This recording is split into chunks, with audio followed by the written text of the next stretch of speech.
ರಾಷ್ಟ್ರ ಮಟ್ಟದಲ್ಲಿ ಮತ್ತು ರಾಜ್ಯ ಮಟ್ಟದಲ್ಲಿ ಅಧ್ಯಕ್ಷರನ್ನ ನೇಮಿಸಲು ಬಿಜೆಪಿ ವರಿಷ್ಠರಿಗೆ ಮುಹೂರ್ತವೇ ಕೂಡಿ ಬರುತ್ತಿಲ್ಲ. ಒಂದಲ್ಲ ಒಂದು ಕಾರಣಕ್ಕಾಗಿ ಮುಂದಕ್ಕೆ ಹೋಗುತ್ತಲೇ ಇದೆ. ಉಪರಾಷ್ಟ್ರಪತಿ ಚುನಾವಣೆ ಆಯಿತು, ಈಗ ಬಿಹಾರ ವಿಧಾನಸಭಾ ಚುನಾವಣೆಯ ಸರದಿ.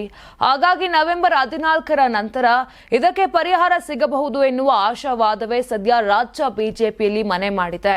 ಸುಮಾರು 10 ರಾಜ್ಯಗಳಿಗೆ ರಾಜ್ಯಾಧ್ಯಕ್ಷರ ನೇಮಕಾತಿ ಪೆಂಡಿಂಗ್ ಇತ್ತು. ಒಂದೊಂದಾಗಿಯೇ ಕ್ಲಿಯರ್ ಮಾಡಿಕೊಂಡು ಬಂದ ಕೇಂದ್ರ ಗೃಹ ಸಚಿವ ಅಮಿತ್ ಶಾ ಸದ್ಯ ಬಾಕಿ ಉಳಿಸಿಕೊಂಡಿರುವುದು ಉತ್ತರ ಪ್ರದೇಶ ಮತ್ತು ಕರ್ನಾಟಕ.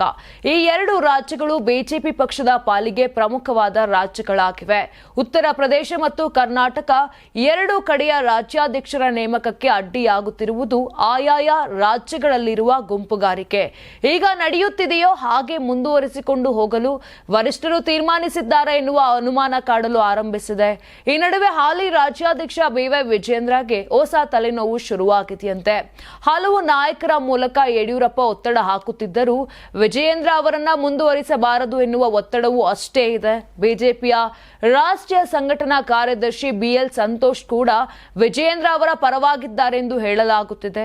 ಈ ನಡುವೆ ವಿಜಯೇಂದ್ರ ಮತ್ತು ವಿಪಕ್ಷ ನಾಯಕ ಆರ್ ಅಶೋಕ್ ವಿರುದ್ಧ ಕೇಂದ್ರದ ನಾಯಕರಿಗೆ ದೂರು ಹೋಗಿದೆ ಎನ್ನುವ ಹೊಸ ಸುದ್ದಿ ಕೂಡ ಹರಿದಾಡುತ್ತಿದೆ. ಭ್ರಷ್ಟಾಚಾರದ ಹಲವು ಆರೋಪಗಳು ರಾಜ್ಯ ಸರ್ಕಾರದ ವಿರುದ್ಧ ಬರುತ್ತಿದ್ದರೂ ಎಲ್ಲೋ ಕಾಟಾಚಾರಕ್ಕೆ ಪ್ರತಿಭಟನೆಗಳು ನಮ್ಮಲ್ಲಿ ನಡೆಯುತ್ತಿವೆ. ಜನರೇ ರಾಜ್ಯದ ಬಿಜೆಪಿ ಘಟಕ ಆಕ್ಟಿವ್ ಆಗಿಲ್ಲ ಎನ್ನುವ ರೀತಿಯಲ್ಲಿ ಮಾತನಾಡಿಕೊಳ್ಳುತ್ತಿದ್ದಾರೆ.